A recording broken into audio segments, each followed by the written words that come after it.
تقدیر کیا ہے؟ اگر سب کچھ پہلے سے ہی لکھا لکھایا ہے تو ہم اپنے اعمال کے ذمہ دار کس طرح ہوئے؟ پھر اعمال کی جزا و سزا کیسی؟ پھر جنت و دوزخ کے کیا معنی؟ وضاحت فرمائے۔ بھئی سچی بات یہ ہے کہ اس سوال نے ایک عرصے تک مجھے بھی ستائے رکھا، اور میں سوچتا رہا کہ اگر واقعی اللہ تعالیٰ نے پہلے سے ہی سب کچھ لکھ دیا ہے کہ میں اتنے بج کر اتنے منٹ میں بیٹھ کے یہاں پہ ایک لیکچر دوں گا، یہ تقریر کروں گا، اتنے بج کر اتنے منٹ میں نماز پڑھوں گا، اتنے بج کے اتنے منٹ میں فلاں کو گالی دوں گا، فلاں کو تھپڑ ماروں گا، یہ پہلے سے ایک میرا شیڈول مرتب ہے اللہ کے ہاں، لکھا لکھایا پروگرام چھپا چھپایا موجود ہے، میرے کا قصور؟ تو لکھنے والے کا قصور ہے؟ بات تو خطرناک ہے نا، بات تو خطرناک ہے نا۔ تقدیر کیا ہے؟ عربی میں اس کے لیے ایک لفظ لکھا جاتا ہے دینی کتابوں میں، علم اللہ السابق، اللہ کا علم جو پہلے سے اسے حاصل ہے۔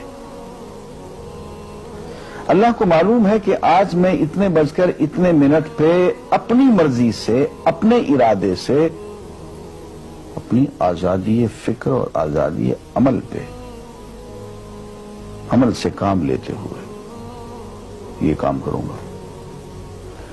اب بھائی کام تو میں اپنی مرضی سے کر رہا ہوں، اپنی آزادی سے، اپنے ارادے سے کر رہا ہوں، لیکن اتنی سی بات تو مانو کہ اللہ تعالیٰ علام الغیوب ہے، علیم بذات الصدور ہے۔ مجھے اپنے بارے میں پتہ نہیں ہے کہ کل 10:10 پہ میں کیا کروں گا، اس کو پتا ہے۔ مجھے اپنے بارے میں پتہ نہیں ہے کہ میں 10 سال کے بعد کہاں ہوں گا، کیا کر رہا ہوں گا، فلاں بج کے فلاں منٹ، اس کو پتا ہے۔ اس کو میرے آزادانہ، خود مختارانہ، فری ول کے ساتھ کیے ہوئے اعمال کا پتہ ہے کہ میں اپنی مرضی سے، اپنے فری ول کے ساتھ، اپنے ارادے سے اتنے بج کر اتنے منٹ پہ کیا کروں گا۔ یہ اس نے اپنے ہاں لکھ رکھا ہے، اس لیے کہ اس کو پوری کائنات کا نظام چلانا ہے۔ اس کا علم جو ہے وہ صحیح ہے، لیکن اس کا علم میرے ارادے سے نہیں ٹکراتا ہے۔ یہ بات میں ایک مثال سے سمجھاؤں گا۔ میرے ساتھ ایک واقعہ پیش ہو گیا، اس دن مجھے تقدیر سمجھ میں آ گئی کہ ہوتی کیا۔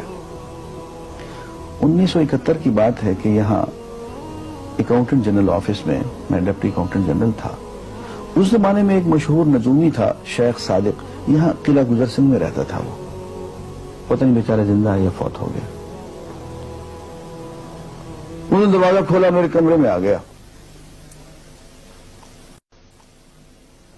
کہاں صاحب ہم آپ کی خدمت کرنا چاہتے ہیں، ہم آپ کو مستقبل کے بارے میں کچھ بتانا چاہتے ہیں۔ میں نے کہا میرے پاس فضول باتوں کے لیے وقت نہیں ہے، میں علم نجوم وغیرہ کو اس قسم کے یہ فضول باتوں کو میں نہیں مانتا ہوں، مشغول آدمی ہوں، ان چکروں میں مجھے مت ڈالو۔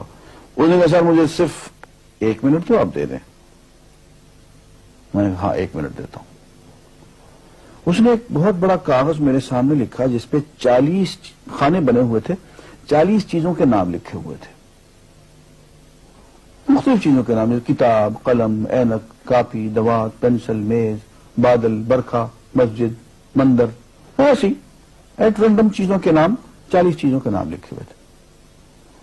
وہ کہنے صاحب آپ ان میں سے کسی ایک چیز پہ انگلی رکھ دیں یا اس کا نام آپ اس کاغذ پہ لکھ دیں۔ اور مجھے یہ کہتے کہتے اس نے ایک پیس آف پیپر میری میز سے اٹھایا اور اس پہ کچھ لکھا اور اس کو یوں الٹا کے رکھ دیا۔ میں نے کہا تم نے یہ کیا کیا؟ کہنے لگے جی میں نے وہ چیز لکھ دی ہے، وہ نام جو ابھی آپ لکھیں گے۔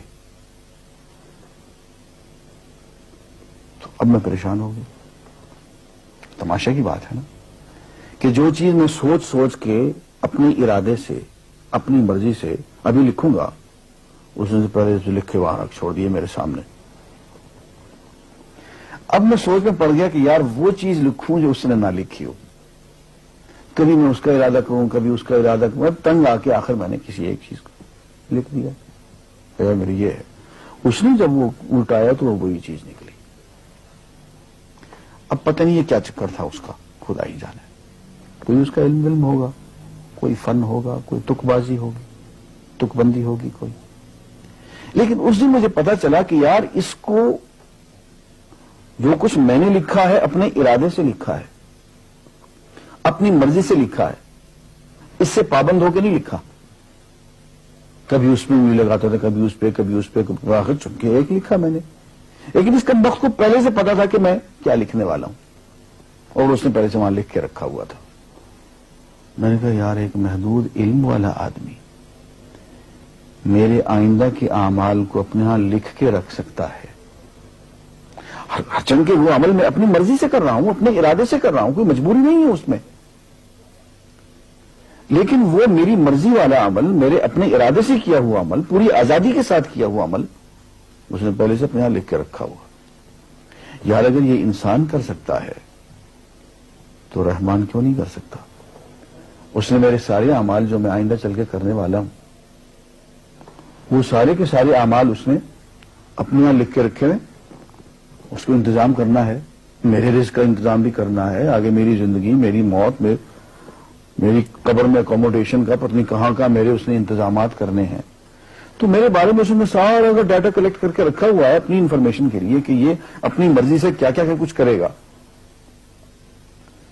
تو اس کے لکھے ہوئے ہونے سے میری مرضی ختم نہیں ہوتی، میری ذمہ داری ختم نہیں ہوتی، میرا ارادہ، میری فری ول ختم نہیں ہوتی.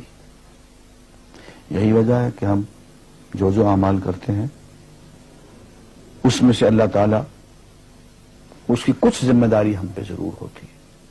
کچھ کام اللہ تعالیٰ کا ایک نظام ہے، اس میں شاید ہماری ذمہ داری نہ ہو، وہاں جبر ہو. لیکن کچھ اعمال ایسے ہیں جن میں خالصتاً ہمیں آزادی حاصل ہے، ہمیں اختیار حاصل ہے، ہم ان کے ذمہ دار ہیں، ہمیں ان پہ جزا ملے گی، ہمیں ان پہ سزا ملے گی، اللہ تعالیٰ بچائے. اور جزا ملے گی تو جنت ہوگی، سزا ملے گی تو دوزخ ہوگی. لیکن آزادی عمل اور ارادہ ضرور ہے. یہ الگ بات ہے کہ اللہ تعالیٰ کو پہلے سے ہی معلوم ہے کہ ہم اپنے ارادے سے اور اپنی آزادی اور اپنی مرضی سے ہم آج اور کل اور پرسوں اور سال بھر کے بعد اور 10-20 سال کے بعد ہم کیا کیا کریں گے اس کے ہاں لکھا ہوا ہے. وَعِندَهُ عِلْمُ الْكِتَابِ، اس کے ہاں سب کچھ لکھا ہوا ہے. لیکن ہم جو کرتے ہیں اپنے ارادے سے کرتے ہیں اور اس کے ذمہ دار ہیں. وآخر دعوانا الحمدللہ رب العالمین.